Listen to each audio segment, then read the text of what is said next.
মৰমৰ ছাত্ৰ-ছাত্ৰীসকল, কি খবৰ তোমালোকৰ? আশা কৰোঁ তোমালোকৰ খবৰ ভালে আৰু তোমালোকে ভালদৰে নিজৰ পঢ়া শুনা চলাই গৈ আছা। আজিৰ এই ভিডিঅ'টোত মই তোমালোকৰ বাবে অষ্টমমান শ্ৰেণীৰ যি ভূগোল আৰু অৰ্থনীতি বিজ্ঞানৰ কিতাপখন আছে, তাৰে লেচন নম্বৰ 11 আৰ্থ-সামাজিক উন্নয়নত বিত্তীয় অনুষ্ঠান প্ৰতিষ্ঠানৰ ভূমিকা, এই লেচনটো থকা সকলো ধৰণৰ পাঠভিত্তিক অনুশীলনী প্ৰশ্ন উত্তৰ তোমালোকৰ বাবে ভিডিঅ'ৰ জৰিয়তে লৈ আনিছোঁ। গতিকে তোমালোকে প্ৰথমৰ পৰা শেষলৈকে ভিডিঅ'টো মনোযোগেৰে স্কিপ নকৰাকৈ ভালদৰে চাবা। আৰু যদি তোমালোকৰ ভিডিঅ'টো চাই ভাল লাগে তেন্তে ভিডিঅ'টোত এটা লাইক কৰি মোৰ চেনেলটো ছাবস্ক্ৰাইব কৰি দিবা। গতিকে আহাচোন আজি ভিডিঅ'টো আমি আৰম্ভ কৰোঁ। পোনপ্ৰথমে তোমালোকে লেচনটো ভালদৰে পঢ়ি ল'বা। লেচনটো ভালদৰে পঢ়াৰ পিছত তোমালোকে এনেকুৱা বাকচত কিছুমান তোমালোকক উত্তৰ লিখা বুলি প্ৰশ্ন তোমালোকে দেখিবলৈ পাবা। এই প্ৰশ্নবিলাকৰ উত্তৰবিলাক তোমালোকে সাধাৰণতে যিবিলাক হৈ যোৱা টপিকবিলাক আছে লেচনটোৰ, সেই টপিকবিলাকৰ পৰাই তোমালোকে উত্তৰবিলাক উলিয়াব পাৰিবা। তথাপিও তোমালোকৰ সুবিধাৰ বাবে মই এই গোটেইবিলাক প্ৰশ্ন উত্তৰ আৰু লগতে যি অনুশীলনীৰ প্ৰশ্ন উত্তৰ আছে এই সকলোবিলাক এই ভিডিঅ'ৰ জৰিয়তে তোমালোকৰ বাবে লৈ আনিছোঁ। গতিকে তোমালোকে নিজৰ নিজৰ বহী আৰু কলমবিলাক উলিয়াই ল'বা আৰু মই তোমালোকক যেনেদৰে প্ৰশ্ন উত্তৰবিলাক কৈ গৈ আছোঁ বা দেখাই গৈ আছোঁ তোমালোকে তেনেদৰে বহীত টুকি ল'বা। আহাচোন এতিয়া আমি উত্তৰবিলাকৰ পিনে আগবাঢ়োঁ। ছাত্ৰ-ছাত্ৰীসকল, তোমালোকে দেখিবলৈ পাইছা যে ভূগোল আৰু অৰ্থনীতি বিজ্ঞান আছে অষ্টমমান শ্ৰেণীৰ, তাৰে লেচন নম্বৰ 11 আৰ্থ-সামাজিক উন্নয়নত বিত্তীয় অনুষ্ঠান প্ৰতিষ্ঠানৰ ভূমিকা। এই লেচনৰ যিবিলাক পাঠভিত্তিক অনুশীলনী আছে তাৰে পাঠভিত্তিক অনুশীলনীৰ 1 নম্বৰ প্ৰশ্নটো আছে, দেশ এখনৰ ঘৰুৱা উৎপাদন বৃদ্ধিয়ে কি নিৰ্দেশ কৰে? তাৰে উত্তৰটো তোমালোকে লিখিবা। দেশ এখনৰ ঘৰুৱা উৎপাদন বৃদ্ধিয়ে দেশৰ আৰ্থিক উন্নয়ন সাধনক বুজায়। খ নম্বৰ প্ৰশ্ন আছে, ৰাষ্ট্ৰীয় আয় মানে কি? তাৰে উত্তৰটো লিখিবা। এখন দেশৰ এক নিৰ্দিষ্ট বৰ্ষত বিভিন্ন অৰ্থনৈতিক খণ্ডসমূহত উৎপাদিত চূড়ান্ত দ্ৰব্য আৰু সেৱাৰ মুদ্ৰাগত মূল্যকে দেশৰ ৰাষ্ট্ৰীয় আয় বুলি কোৱা হয়।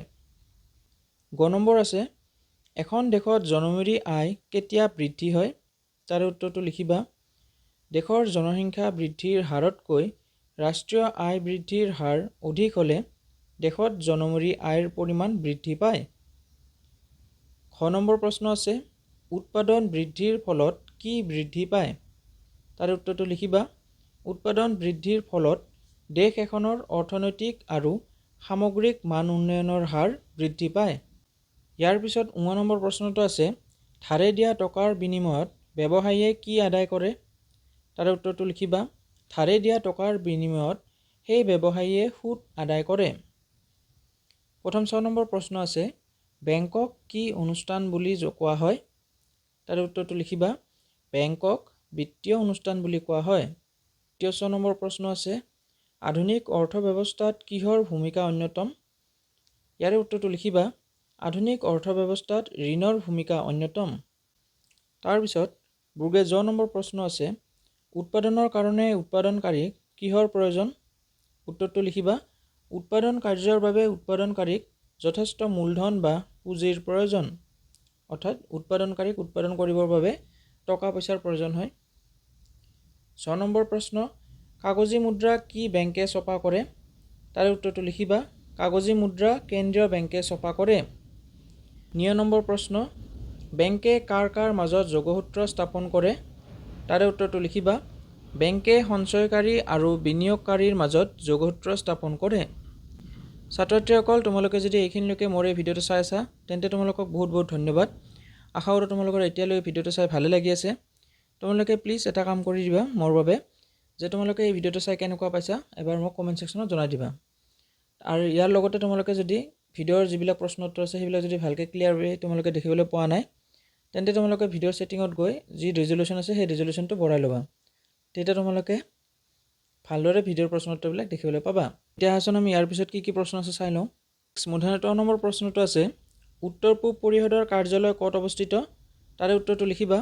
উত্তৰ পূব পৰিষদৰ মুখ্য কাৰ্যালয় গুৱাহাটীত অৱস্থিত। ইয়াৰ পিছত পাঠভিত্তিক যি অনুশীলনী আছে তাৰে 1ৰ ক নম্বৰ প্ৰশ্ন আছে, দেশৰ আৰ্থ-সামাজিক উন্নয়নৰ বাবে চৰকাৰে কি কৰে? তাৰে উত্তৰটো লিখিবা। দেশৰ আৰ্থ-সামাজিক উন্নয়নৰ বাবে চৰকাৰে বিভিন্ন ধৰণৰ আঁচনি আৰু কাৰ্যসূচী গ্ৰহণ আৰু কাৰ্যকৰী কৰে। ইয়াৰ পিছত খ নম্বৰ প্ৰশ্নটো আছে, অৰ্থনৈতিক উন্নয়নৰ মূল নিৰ্দেশক কেইটা মানৰ নাম উল্লেখ কৰা। তাৰে উত্তৰটো লিখিবা। যিকোনো দেশ এখনৰ অৰ্থনৈতিক উন্নয়নৰ মূল কেইটামান নিৰ্দেশক হৈছে ৰাস্তা ঘাট, দলং, বাসগৃহ, যাতায়ত, যোগাযোগ ব্যৱস্থা, উপযুক্ত শিক্ষা আৰু বিজ্ঞানসন্মত স্বাস্থ্যসেৱা আদি। গ নম্বৰ প্ৰশ্ন আছে তোমালোকৰ, বিত্তীয় অনুষ্ঠান প্ৰতিষ্ঠান কাক বোলে? তাৰ উত্তৰটো লিখিবা। যিবিলাক অনুষ্ঠান প্ৰতিষ্ঠানে হ্ৰস্বকালীন, মধ্যকালীন আৰু দীৰ্ঘকালীন ঋণৰ যোগান ধৰি মানুহক উৎপাদনক্ষম আৰু আত্মনিৰ্ভৰশীল কৰাত অৰিহণা যোগায়, সেইবোৰকে বিত্তীয় অনুষ্ঠান প্ৰতিষ্ঠান বোলে। নেক্সট খ নম্বৰ প্ৰশ্ন আছে, বেংকে কৰা দুটা উল্লেখযোগ্য কামৰ উদাহৰণ দিয়া। তাৰে উত্তৰটো লিখিবা। বেংকে জমাকাৰীৰ পৰা টকা সঞ্চয় কৰে আৰু বিনিয়োগকাৰীক ঋণ প্ৰদান কৰে। অৰ্থাৎ বেংকৰ দুটা মূল কাম কি? বেংকে যিবিলাক জমাকাৰী বা সঞ্চয়কাৰী আছে তেওঁলোকৰ পৰা টকা পইচাবিলাক জমা ৰাখে আৰু তাৰ বিনিময়ত বেংকে যিবিলাক বিনিয়োগকাৰী আছে সেই জমা টকাৰ পৰা বেংকে বিনিয়োগকাৰীসকলক ঋণ প্ৰদান কৰে। 9 নম্বৰ প্ৰশ্ন আছে, আমাৰ দেশৰ কেন্দ্ৰীয় বেংকক কি নামেৰে জনা যায়? তাৰে উত্তৰটো লিখিবা। আমাৰ দেশৰ কেন্দ্ৰীয় বেংকক ৰিজাৰ্ভ বেংক বোলা হয় আৰু 1935 চনত এই ৰিজাৰ্ভ বেংক প্ৰতিষ্ঠা কৰা হৈছিল। প্ৰথম 6 নম্বৰ প্ৰশ্ন আছে, নেটফ্ৰীৰ সাহায্যত উৎপাদিত সামগ্ৰীসমূহ ক'ত বিক্ৰী কৰা হয়? উত্তৰটো লিখিবা। নেটফ্ৰীৰ সাহায্যত উৎপাদিত সামগ্ৰীসমূহ গুৱাহাটীৰ আমবাৰীস্থিত নেটফ্ৰী বজাৰত বিক্ৰী কৰা হয়। ইয়াৰ পিছত 2 নম্বৰ আছে, বহলাই আলোচনা কৰা। তাৰে ক নম্বৰ প্ৰশ্নটো কি আছে? আৰ্থ-সামাজিক উন্নয়নত বাণিজ্যিক বেংকসমূহৰ অৱদান। তাৰে উত্তৰটো লিখিবা। বাণিজ্যিক বেংকসমূহে সঞ্চয়কাৰীয়ে জমা কৰা টকাৰ বিনিময়ত বিনিয়োগকাৰী আৰু সমাজৰ বিভিন্ন শ্ৰেণীৰ লোক যেনে কৃষক, উদ্যোগপতি, কাৰিকৰ আদি খণ্ডলৈ ঋণৰ যোগান ধৰে আৰু দেশৰ অৰ্থনৈতিক উন্নয়নত সহায় কৰে। প্ৰয়োজন অনুসৰি বাণিজ্যিক বেংকসমূহে গ্ৰাহকসকললৈ দীৰ্ঘকালীন আৰু হ্ৰস্বকালীন ঋণ প্ৰদান কৰে। বিভিন্ন ধৰণৰ বৃহৎ ঔদ্যোগিক খণ্ডসমূহক ঋণ প্ৰদান কৰি বাণিজ্যিক বেংকে উৎসাহ প্ৰদান কৰে আৰু তেওঁলোকৰ দ্বাৰা উৎপাদিত সামগ্ৰী বা সেৱাসমূহ উপভোগ কৰিব পাৰে।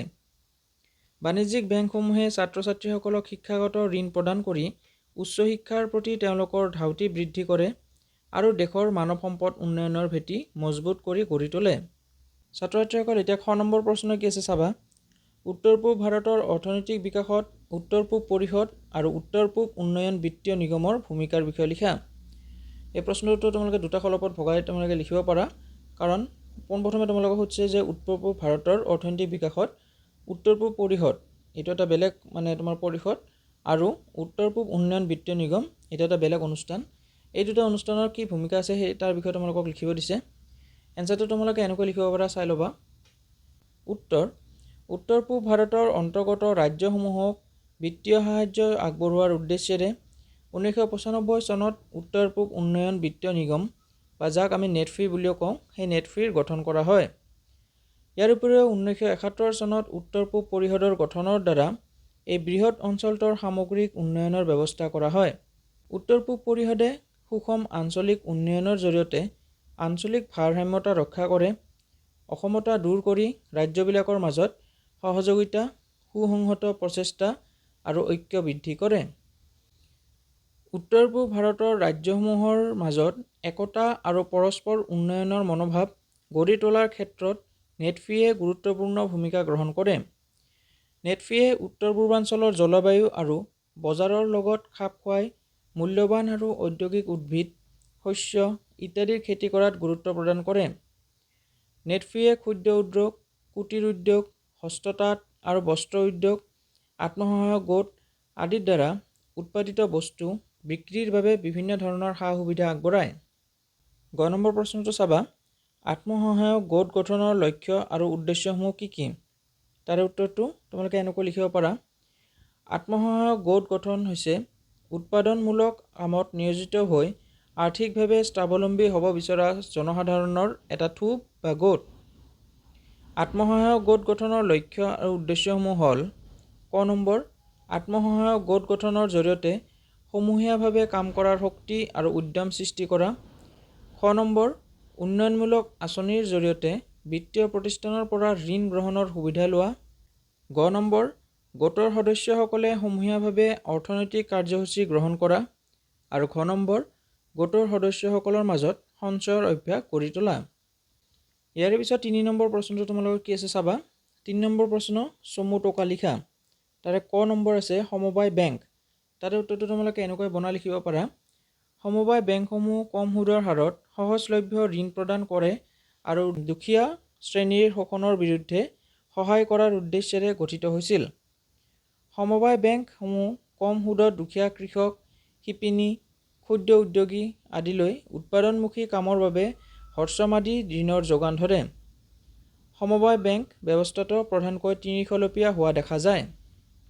তাৰে পিছত খ নম্বৰ যিটো চমু টকা আছে সেইটো হ'ল নাবাৰ্ড। তাৰে উত্তৰটো লিখিবা। নাবাৰ্ডৰ সম্পূৰ্ণ ৰূপটো হ'ল ৰাষ্ট্ৰীয় কৃষি আৰু গ্ৰাম্য উন্নয়ন বেংক।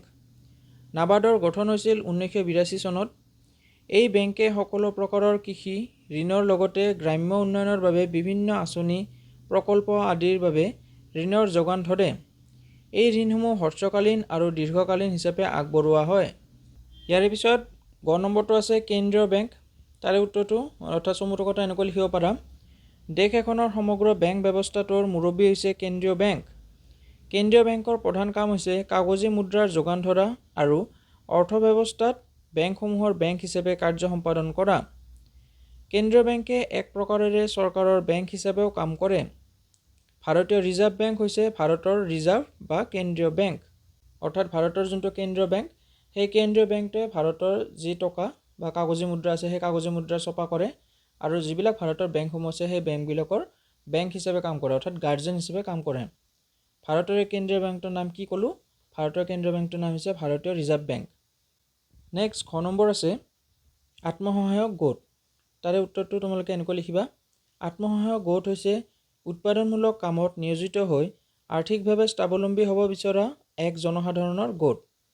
আৰ্থিকভাৱে দুৰ্বল আৰু কৰ্মসংস্থাপন নোহোৱা শ্ৰেণীৰ লোকে এইবোৰ গোট গঠন কৰি বেংক, নেটফি আদি বিত্তীয় অনুষ্ঠানৰ পৰা ঋণ সংগ্ৰহ কৰে। এই আত্মসহায়ক গোটসমূহে ইয়াৰ সদস্যসকলৰ মাজত এক সঞ্চয়ৰ অভ্যাস গঢ়ি তোলে।